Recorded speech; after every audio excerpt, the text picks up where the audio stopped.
안녕하세요, 낭만아빠입니다.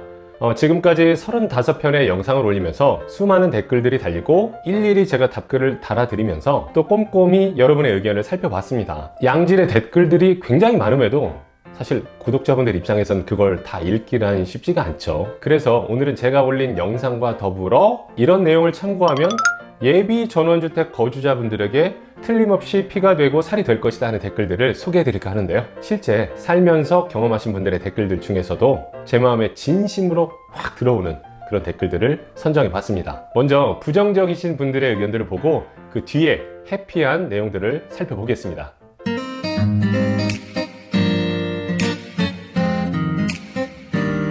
전원생활은 깊이 고려하지 않으면 뼛속까지 후회 막급이야. 10% 정도 만족, 90%는 후회함, 풀 뽑다 팍 늙어버림. 부부가 모두 차 있어야 함. 전원생활 5년 만에 다시 도시로 나온 사람임.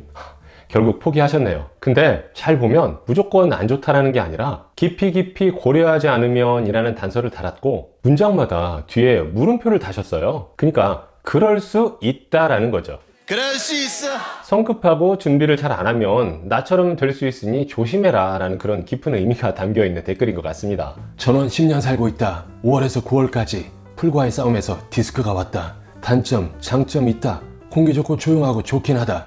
할 일이 너무 많다. 고생이란 걸. 이분은 육체적 고됨을 표출하셨네요. 환경은 너무 좋다. 그런데 일이 너무 많다. 그래서 전 이분이 끝까지 남으실지 추후에 도시로 나가실지 궁금해집니다. 나가신다고 해도 무작정 붙잡지는 못할 것 같아요. 본인의 몸이 힘드셔서 나가는 거니까. 돈반 옆에 집이 있으면 수시로 농약을 살포해서 모기 걱정은 하지 않아도 된다.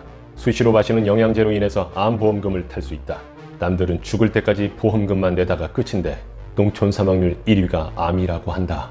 약간 돌려까기식 댓글인데요. 전형적인 허위사실 유포형이죠. 이분은 딱 봐도 실제 거주자가 아닙니다. 그냥 전원생활 하시는 분들이 다 미운가 봐요. 일단 이 농약에 대한 팩트를 인지하는 게 중요한 것 같습니다. 요즘 농약을 막 뿌리진 않습니다. 이 PLS 제도라고 해서 약의 오남용이나 이 미등록 약품에 대한 규제도 강화가 됐고요. 그리고 이 저독성, 고독성, 맹독성 이런 식으로 분류가 돼서 사람에게 큰 해가 없고 이 해충이나 벌레에게만 치명적인 그런 농약이 구분되어서 사용되고 있다고 해요.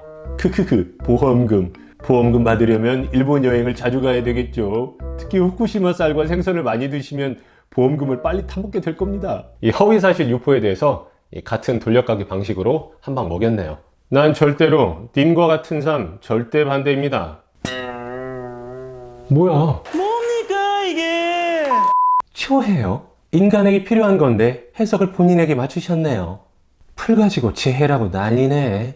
이거는 제가 캐나다 다녀와서 올린 영상 그 잡초와의 전쟁 편에 달린 댓글인데요. 왜 보여드리냐면 이 예능적 표현에 너무 다큐처럼 달려드시는 분들이 간혹 계셔서요. 초해라는 표현은 제가 그냥 유머로 비유적으로 만든 말이잖아요. 그만큼 이 마당의 상황이 가관이었다를 심각한 부금을 넣어서 코믹하게 표현한 건데 처음 시청하시는 분들 중에는 이런 분위기를 잘 몰라주시는 경우가 있는 것 같아요. 초해 푸하하하 공감 100%. 그래도 토끼풀은 별로 없었나 봐요. 그냥 이렇게 받아들여 주시면 되는데요. 유머는 유머로.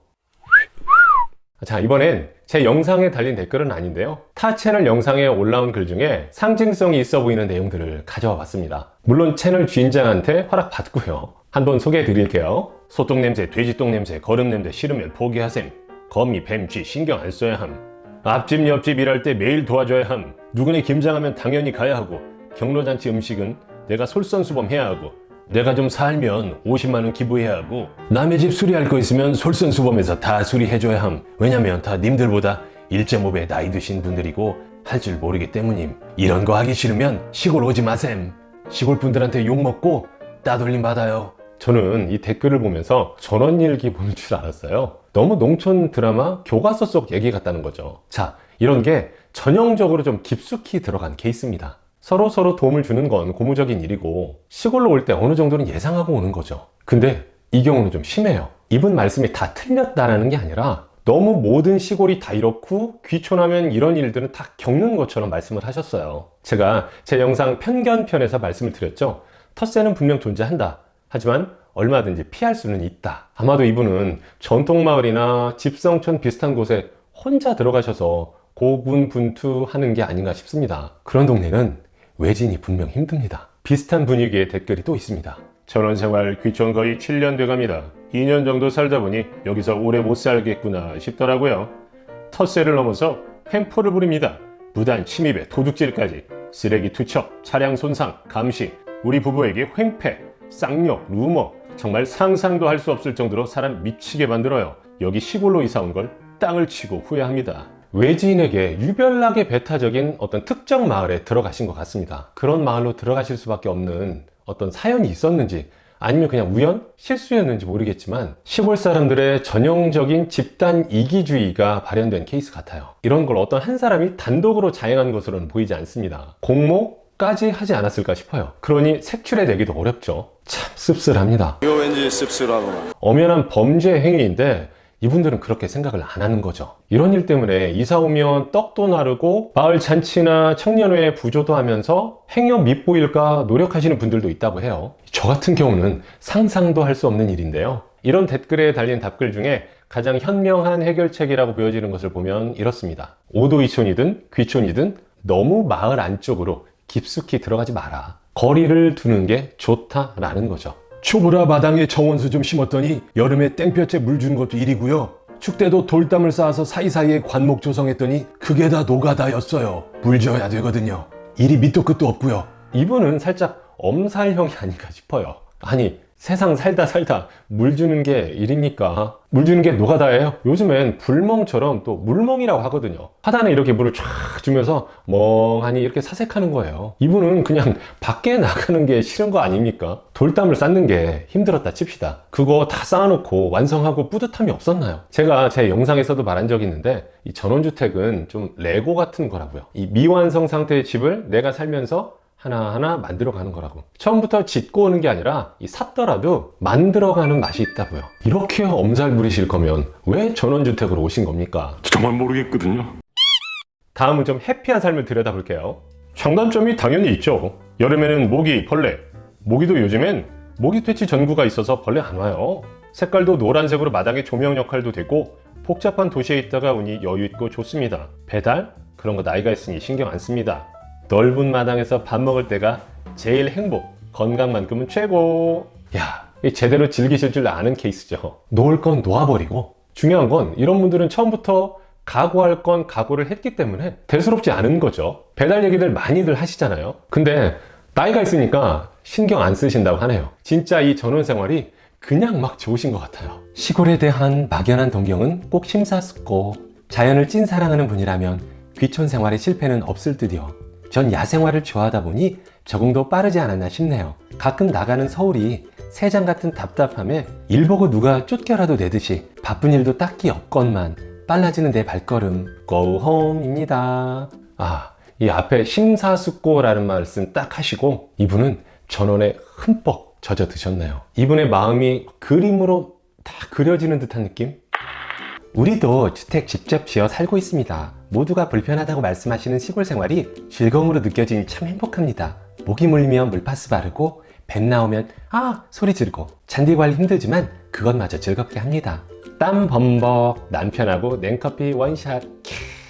제가 이 댓글을 보여드리는 이유는 우리가 좋다 나쁘다 말하는 게 어쩌면 종이 한 장 차이가 아닐까 하는 그런 생각이 들었습니다. 누군가는 불편하다고 하는 걸 어떤 사람은 그걸 즐거움으로 여기고, 발코니에 개구리 한 마리가 올라왔는데 이걸 징그럽다고 해야 할까요? 아니면 시골의 낭만이라고 해야 할까요?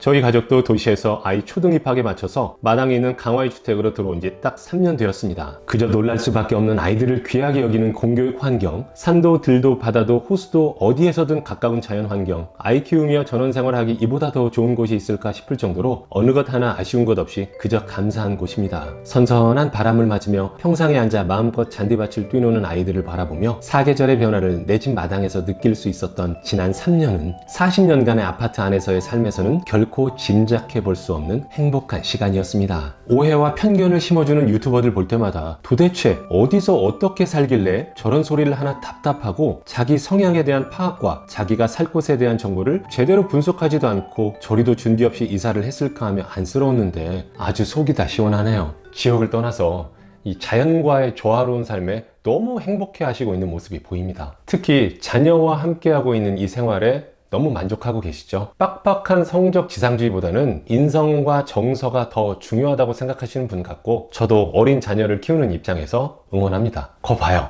이분도 그러시잖아요. 준비 없이 막 와서 살아놓고 왜 투덜대는 거냐며. 전원주택 마련한 지 5년이 되었어요. 아직은 금요일 저녁에 가서 일요일 밤늦게 돌아옵니다. 상주하는 게 아니라 여러 가지 관리가 많이 힘듭니다. 400평이 넘는 땅을 집 짓고 농지만 260여 평을 부부가 기계 없이 호미등으로만 농사를 하려니 힘든 일이 많습니다. 더구나 이번에는 두더지가 온 밭을 헤집어 놓고 비 피해까지 커서 지치네요. 특히 힘든 건 잔디 관리고요. 암튼 전원생활이란 게 만만치가 않군요. 오도이촌을 하는 부부이신 것 같은데, 제가 볼 때는 체류하는 시간에 비해서 농사를 좀 크게 지으시는 것 같아요. 이런 애환이 있을 수 있다는 점에서 좀 눈여겨볼 만한 댓글인 것 같고요. 그렇다고 당장 포기하겠다라는 말은 아니에요 라고 말씀하시는 것 같아요. 자, 어떠세요? 귀촌 전원생활에 대해 감이 좀 잡히시나요? 제가 요즘에 어떤 맛으로 사는지 아세요? 김장철이잖아요. 저녁 시간이든 주말이든 자꾸 밖에서 누가 초인종을 눌러요. 나가보면 김치 좀 먹어봐. 앞집에서, 옆집에서, 뒷집에서, 뭐 엄청 많은 양은 아니지만 굉장히 행복한 하루하루입니다. 올겨울 좀 든든해지는 느낌이랄까? 뭐 혼자 사니까 솔직히 뭐 많은 양도 필요 없습니다. 물론 평소에 제가 아무런 도움도 드리지 않았는데 이런 호의가 저한테 돌아오진 않겠죠. 이렇게 이웃 간에 오손도손 잘 지낼 수 있는 게 귀촌이고 또 전원생활의 맛이 아닌가 싶어요. 자, 두 가지로 요약하면 적당량의 노동을 즐길 줄 알아야 하고 동네 입지 선택을 잘 해야 합니다. 아, 그리고 자꾸 전원주택이라는 테두리 안에서만 보지 말고 귀촌이라는 넓은 범주로 봐주시길 바랍니다. 귀촌을 한다는 건 자연 속으로 들어간다는 거죠. 근데 너무 집에 국한된 일들에서만 생각하는 것 같습니다. 이거 해야 한다, 뭐 저거 하지 말아야 한다. 우리가 이 귀촌 자체가 주는 그 밖에 여러 환경적 이점이나 혜택들에 대해서 간과한 건 아닐까 생각해 보게 되네요. 오늘은 여기까지입니다. 구독, 좋아요, 그리고 알림 설정 잊지 마시고요. 다음 영상에서 뵐게요.